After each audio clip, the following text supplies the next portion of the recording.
Hi, everyone. Welcome to our presentation. Myself, Derek, working alongside with Tory and Ingrid, we're going to discuss with you The Ages of Globalization by Jeffrey Sachs.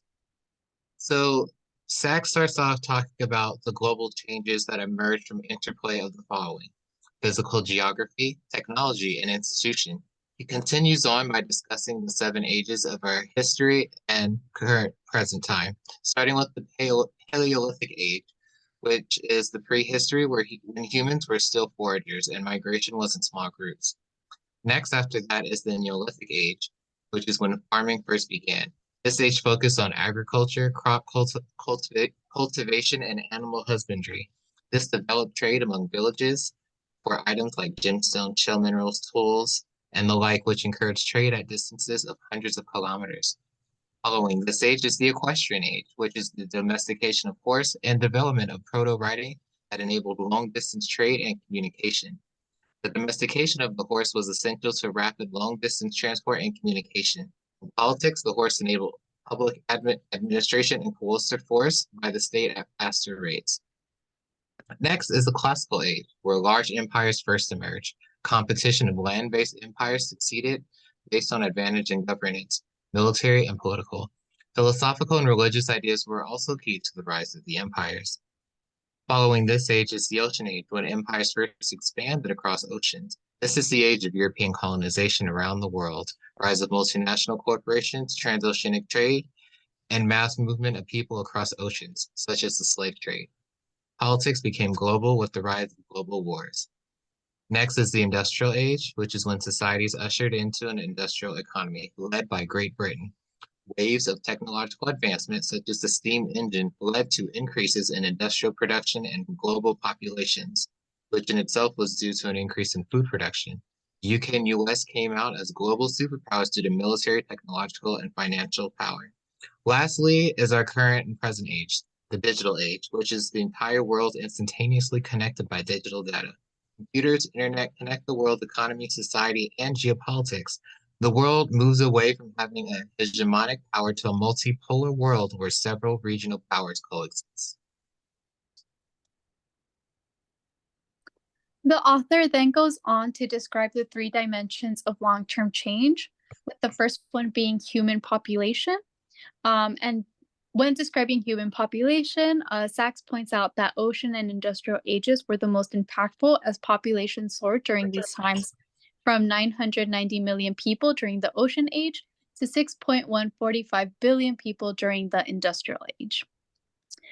Then the second dimension of long-term change is urbanization, and urbanization soared during the 21st century, where 55% of humanity lives in urban settings as of 2020, making urbanization a very recent phenomenon. It's also important to note that geographic regions close to water have higher populations and stronger economies due to the facilitation of product transportation. Therefore, urbanization oftentimes happens close to bodies of water, as opposed to more rural areas. And then the third dimension of long-term change is global output per person. There was no change in global output per person before the 1500, but between 1820 and 2000, global output per person increased 11 times and decreased poverty rates from 90% to 10%.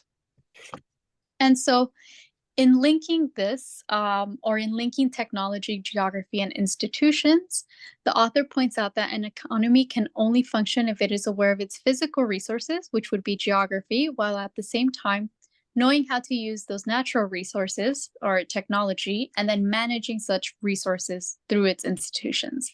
So for example, the steamboat in the United Kingdom, created due to the presence of coal in England. The presence of coal led to the creation of the steamboat for transport, which then led to institutional patents to protect intellectual ideas in the market. So similarly, the drying of the African Sahel created the Sahara Desert, possibly causing the densification of human settlement along the Nile, and then giving rise to the pharaonic Egypt. And then also the author points out that military technology is also linked to geography, technology, and institutions, as it affects the area of transport communications, energy, food protections, etc. So even military technology is linked to physical geography and political institutions.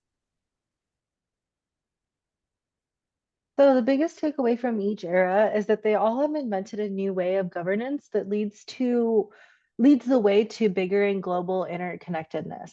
From local nomadic clans to village life to the creation of states to global governance, they have all led to what is now a globally interconnected world.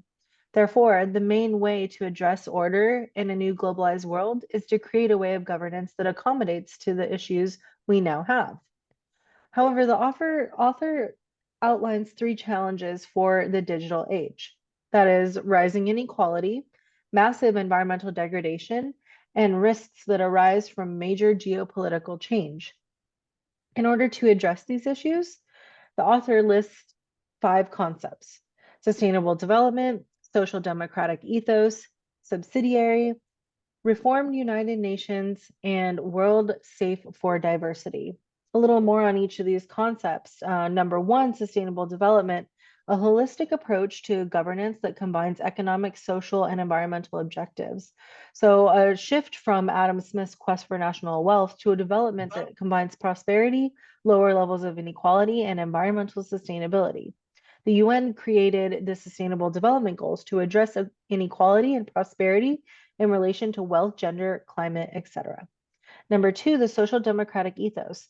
It's inclusive and participatory approach to political and economic life. The social democratic countries like Denmark, Sweden, Finland, France, and Austria report high levels of life satisfaction. This is due to the commitment of the country to a market economy with high levels of work unionization, labor rights, and a healthy work-life balance.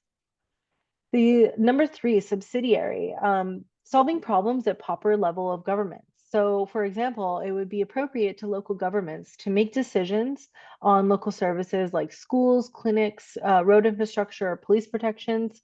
However, global problems like transboundary pollution would require transnational authorities to address these issues. With globalization, it's important to recognize that sustainable development requires public goods on a global scale. For reformed United Nations, number four, the UN is the successor of the League of Nations, and it's an institution that represents the internationalist side of post-World War II US foreign policy. As a result, the UN is an American-centric institution that prioritizes American foreign policy and sociopolitical interests. The UN must become a more inclusive organization that meets the needs of all regions and not just those that are in power, such as the global north. And finally, the world safe for diversity. A challenge for globalization is the lack of consensus among cultures and religion. Therefore, there must be more cooperation among groups of people to find a common plan that will promote sustainable development for all people of socio-political and socioeconomic backgrounds. Thank you all for coming to our presentation.